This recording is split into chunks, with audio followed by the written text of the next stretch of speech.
हे friends, welcome back. आज इस video में हम लोग वेदांता लिमिटेड के बारे में डिटेल में बात करेंगे कि करंट जो मैक्रो और माइक्रो इकोनॉमिक फैक्टर है उसके वजह से कंपनी को लॉन्ग टर्म में क्या इफेक्ट पड़ने वाला है और करंट सिचुएशन में कंपनी के चार्ट पैटर्न के हिसाब से कंपनी को खरीदना चाहिए, बेचना चाहिए या होल्ड करना चाहिए। अगर आप स्टॉक मार्केट में नया है, फंडामेंटल एनालिसिस को सीखना चाहते हैं, जानना चाहते हैं किसी भी ऑनलाइन पोर्टल से कैसे कंपनी के फाइनेंशियल स्टेटमेंट को निकाल के सही तरीके से पढ़ा और इंटरप्रेट किया जाए, तो वीडियोस का प्लेलिस्ट ऊपर आई बटन पे दिया हुआ है, आप जाके वो वीडियोस देख सकते हैं। और अगर आपके पास कोई भी डीमैट और ट्रेडिंग अकाउंट नहीं है या आप जानना चाहते हैं मैं कौन सा पर्सनली डीमैट और ट्रेडिंग अकाउंट यूज करता हूं, तो लिंक नीचे डिस्क्रिप्शन पे दिया हुआ है, आप जाके वहां से एक अकाउंट ओपन कर सकते हैं। तो चलिए सीखते हैं एक साथ।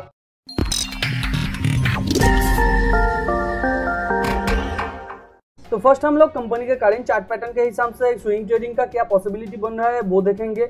उसके बाद माइक्रो और मैक्रो इकोनॉमिक फैक्टर की वजह से कंपनी के लॉन्ग टर्म पोजीशन में कौन सा इफेक्ट आ सकता है उसके बारे में थोड़ा बात करेंगे। और करंट चार्ट पैटर्न के हिसाब से लॉन्ग टर्म में क्या हम लोगों को कंपनी के शेयर को होल्ड करके रखना है या बेच देना है या ज़्यादा खरीदना है, उसके बारे में भी हम लोग बात करेंगे। तो फर्स्ट हम लोग कंपनी के जो करंट चार्ट पैटर्न है उसे देख लेते हैं। ये कंपनी का वन डे का चार्ट पैटर्न है। यहाँ पे कुछ प्राइस एक्शन भी मैं आप लोगों को बताऊंगा, तो आप ध्यान से सुनिए। देखिए, ये कंपनी का वन डे का चार्ट है और कंपनी ने यहाँ पे हाई बनाया था।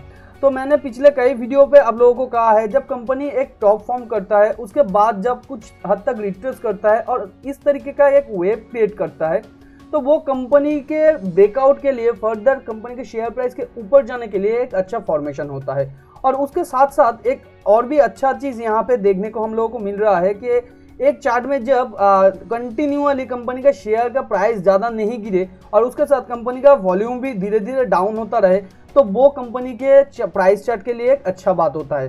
क्योंकि यहाँ पे क्या होता है, जो इन्फ्लुएंस होकर टीवी न्यूज़ चैनल के द्वारा या कहीं और से कंपनी के अंदर घुस गए थे कि कंपनी का शेयर प्राइस बहुत दिनों से ऊपर जा रहा है तो ये आगे जाता ही रहेगा, वो यहाँ पे फंस गए थे।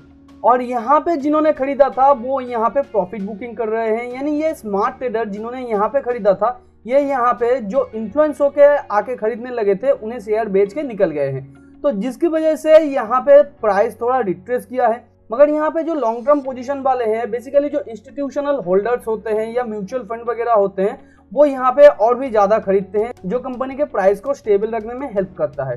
तो जिसकी वजह से यहाँ पे शेयर ज़्यादा नहीं गिरता है। तो यहाँ पे इसके साथ साथ यहाँ पे देखिए, कंपनी में स्विंग ट्रेडर ने अभी भी एंट्री नहीं लिया है यहाँ पे, क्योंकि कंपनी का यहाँ पे अभी तक कोई भी बॉटम नहीं क्रिएट किया है या कोई ऐसा प्राइस एक्शन नहीं क्रिएट किया है जिससे कि हम लोगों को ये पता चल सके कि फर्दर कंपनी के अंदर एक अच्छा मूव आ सकता है। तो यहाँ पे सिर्फ इंस्टीट्यूशनल बाइंग होता है या जो लॉन्ग टर्म के लिए खरीदते हैं उनका ही यहाँ पे बाइंग होता है, तो जिसकी वजह से इसका जो वॉल्यूम है वो सिग्निफिकेंटली डाउन हो जाता है। क्योंकि यहाँ पे क्या होता है, जिनके पास ऑलरेडी शेयर्स है वो बेचना नहीं चाहता है और इंस्टीट्यूशनल बायर्स यहाँ पे प्राइस को स्टेबल रखने के लिए या फर्दर इस कंपनी के शेयर में और भी ज़्यादा इन्वेस्ट करने के लिए यहाँ पे एंट्री लेने की कोशिश करते हैं। तो यहाँ पे शेयर कम होने की वजह से और बायर ज़्यादा होने की वजह से ये जो वॉल्यूम है ये सिग्निफिकेंटली डाउन होता रहता है। और इसकी वजह से क्या होता है, एक स्ट्रॉन्ग प्राइस एक्शन क्रिएट होता है जहाँ पे वॉल्यूम करीबन एकदम डाउन हो जाता है और जो वॉलिटिलिटी है वो एकदम डाउन हो जाता है।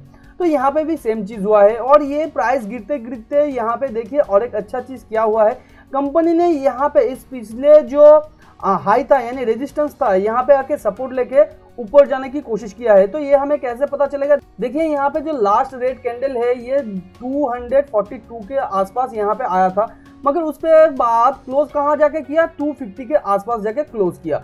यहाँ पे बायर आ गया था जो शेयर प्राइस को और नीचे नहीं गिरने दे रहा था। तो यहाँ पे क्या हुआ है, एक बाइंग प्रेशर आया था और जब अगले ही हफ्ते यहाँ पे प्राइस ओपन हुआ, ये साथ नीचे ओपन हुआ था।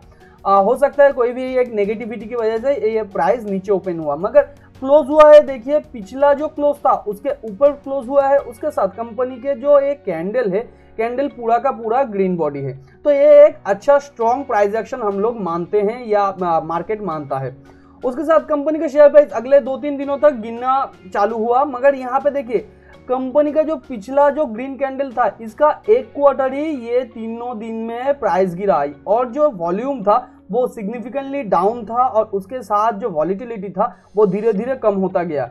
तो यहाँ पे हम लोगों को ये मालूम चलता है यहाँ पे सेलर ज़्यादा नहीं है, बायर है मगर यहाँ पे सेलर ज्यादा नहीं है जो कंपनी के शेयर को सेल करना चाहता है। और उसके साथ कुछ बायर्स कंफ्यूजन में है, कुछ सेलर कंफ्यूजन में है, और उसके साथ कुछ जो स्विंग ट्रेडर्स है वो साइड में बैठ के वेट एंड वॉच कर रहे हैं कि कब अच्छा एक प्राइस एक्शन मिले हम लोग एंट्री कर सकते हैं। तो अगले दिन कंपनी के शेयर प्राइस पिछले दिन के क्लोज से ऊपर ओपन हुआ, जहां पे एक अच्छा स्ट्रॉन्ग सिग्नल मिल जाता है, और कंपनी का शेयर प्राइस फर्दर डाउन नहीं हुआ, फर्दर ऊपर जाके एक अच्छा ग्रीन बॉडी क्रिएट किया है।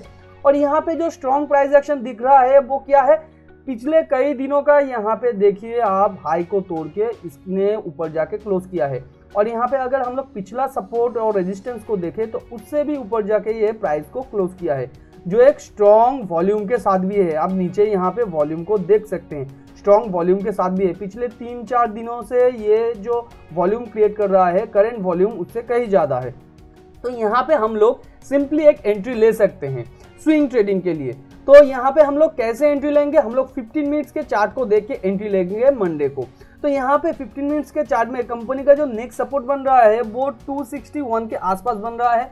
अगर उससे गिर जाता है तो यहाँ पे 258 तक कंपनी का शेयर प्राइस गिर सकता है, और अगर उससे नीचे गिरे तो नेक्स्ट जो सपोर्ट मिलेगा 255 के आसपास इसको नेक्स्ट सपोर्ट मिलेगा। तो यहाँ पे किसी भी एक सपोर्ट से अगर ये टच करके ऊपर एक हाई वॉल्यूम के साथ एक बड़ा कैंडल क्रिएट करके ऊपर जाने की कोशिश करता है, तब हम लोग इसे एक अच्छा सिग्नल मानेंगे और हम लोग बाय करेंगे। जैसे कि यहाँ पे देखिए, यहाँ पे इसने सपोर्ट को टच किया, उसके बाद एक बड़ा कैंडल क्रिएट करके विथ हाई वॉल्यूम, यहाँ पे नीचे वॉल्यूम को देखिए, विथ हाई वॉल्यूम इसने ऊपर कई दिनों का जो कैंडल है, या ये 15 मिनट्स का कैंडल है, तो कई जो 15 मिनट्स का कैंडल है उसे तोड़ के ऊपर जाके क्लोज किया है।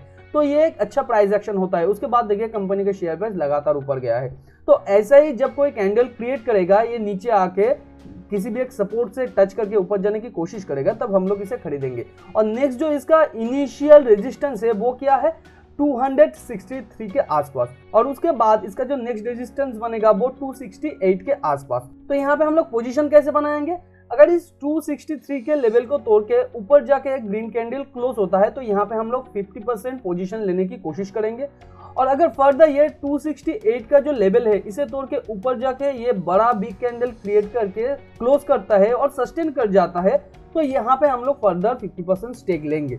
तो हमारा नेक्स्ट टारगेट क्या होगा, हमारा नेक्स्ट टारगेट होगा कंपनी के वन डे के चार्ट में देखिए 292 के आसपास से, यानी 292-300 तक एक कंपनी का कंसोलिडेशन पीरियड है और एक स्ट्रॉन्ग रेजिस्टेंस है। तो अगर फर्दर ये 290-300 का लेवल तोड़ के ऊपर जाके सस्टेन कर जाता है तो ये फर्दर मूव कर सकता है आगे आने वाले टाइम पे। मगर यहाँ पे हमारा जो इनिशियल जो टारगेट होगा वो 290 के आसपास, ये आप कह सकते हैं 289 के आसपास हमारा नेक्स्ट टारगेट होगा। तो आप 289 के आसपास अपना 50% स्टेक बेस दे सकते हैं और उसके बाद आप 300 के लेवल तक वेट एंड वॉच कर सकते हैं। अगर ये ऊपर जाके क्लोज करता है 300 से और सस्टेन कर जाता है तो फर्दर ये 8-10% तक मूव भी ले सकता है, या आप मिनिमम 5% पकड़ के चलिए, 5-8% आप फर्दर मूव यहाँ से गेन कर सकते हैं। तो यहाँ पे अगर आप एक लॉन्ग टर्म इन्वेस्टर हैं या आप लॉन्ग टाइम से इस शेयर को होल्ड कर रहे हैं या आने वाले टाइम पे आप इसके अंदर एंट्री लेना चाहते हैं, तो आपके लिए मैं थोड़ा बात करना चाहूँगा। देखिए कुछ मैक्रो और माइक्रो इकोनॉमिक फैक्टर है जो कंपनी को आगे आने वाले टाइम पे इफेक्ट कर सकता है। जैसे कि हम लोग यहाँ पे जानते हैं कि अभी जो क्रूड ऑयल का प्राइस है वो बहुत ज़्यादा बढ़ गया है, जिसकी वजह से करेंटली इंडिया के अंदर हाई इन्फ्लेशन रेट है।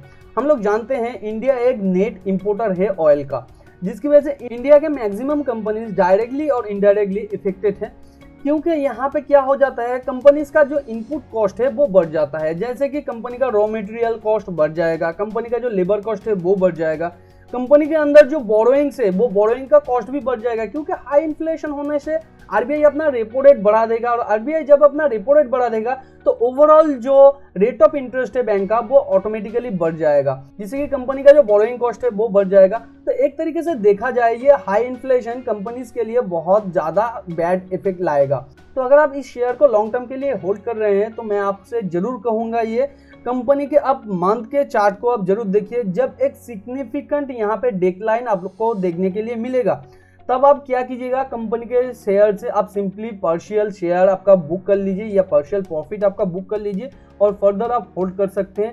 और उसके बाद अगर मेजर फॉल आता है तो आप बाकी शेयर बेच दे सकते हैं, क्योंकि ये कंपनी देखिए एक साइक्लिकल कंपनी की तरह बिहेव करता है। तो अगर लॉन्ग टाइम में यहाँ पे मान लीजिए आरबीआई ने रेपो रेट बढ़ाया या यहाँ पे आरबीआई ने रेपो रेट बढ़ाया तो कंपनी का शेयर देखिए बहुत ही लॉन्ग टर्म तक करीबन मोर देन 2 इयर्स के आसपास कंपनी का शेयर प्राइस लगातार नीचे आ रहा था।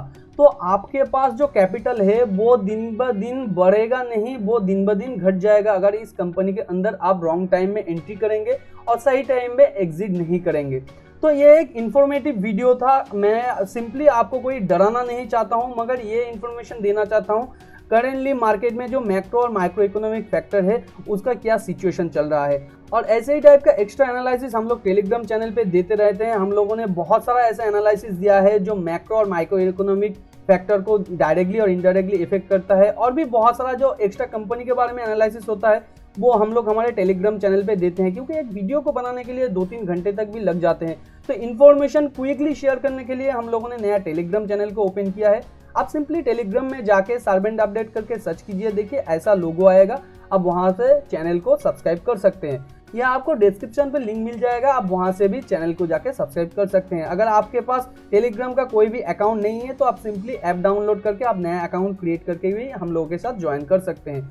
तो मुद्दा मामला ये है, अगर आप एक स्विंग ट्रेडर हैं तो आप यहाँ पे एंट्री ले सकते हैं, अगर आप एक लॉन्ग टर्म इन्वेस्टर हैं तो भी आप यहाँ पे एंट्री ले सकते हैं, मगर आपका जो होल्डिंग पीरियड होना चाहिए वो आपको कंपनी के चार्ट पैटर्न को देखने के बाद ही आपका होल्डिंग होना चाहिए। अगर कोई मेजर फॉल आता है इन्फ्लेशन की वजह से या ओवरऑल मैक्रो और माइक्रो इकोनॉमिक फैक्टर की वजह से आपको शेयर से सिंपली एग्जिट करना होगा, नहीं तो आप इसका इफेक्ट देख सकते हैं यहाँ पे चार्ट में। तो उम्मीद करते हैं ये छोटा सा वीडियो आपको नॉलेजेबल लगा होगा। वीडियो अगर नॉलेजेबल लगा है तो वीडियो को लाइक एंड शेयर कीजिए आपके उन फ्रेंड्स एंड फैमिली के साथ जो फाइनेंस और स्टॉक मार्केट में इंटरेस्ट रखते हैं। चैनल पे नए हैं तो चैनल को सब्सक्राइब करके बाजू में जो बेल आइकन है उसे भी हिट कर दीजिए, ताकि नया अपॉर्चुनिटी वाला वीडियो जब भी अपलोड हो आपको तुरंत पता चल जाए। टेलीग्राम चैनल को ज्वाइन नहीं किया है तो टेलीग्राम चैनल को जाके ज्वाइन कर लीजिए। वीडियो के बारे में कोई भी क्वेश्चन या डाउट हो या अगले आने वाले टाइम पे आप नए किसी टॉपिक के ऊपर वीडियो चाहते हैं तो उसके बारे में नीचे कमेंट में आप लिख सकते हैं। मिलते हैं अगले वीडियो पर, तब तक के लिए खुश रहिए। Thanks for watching and happy investing.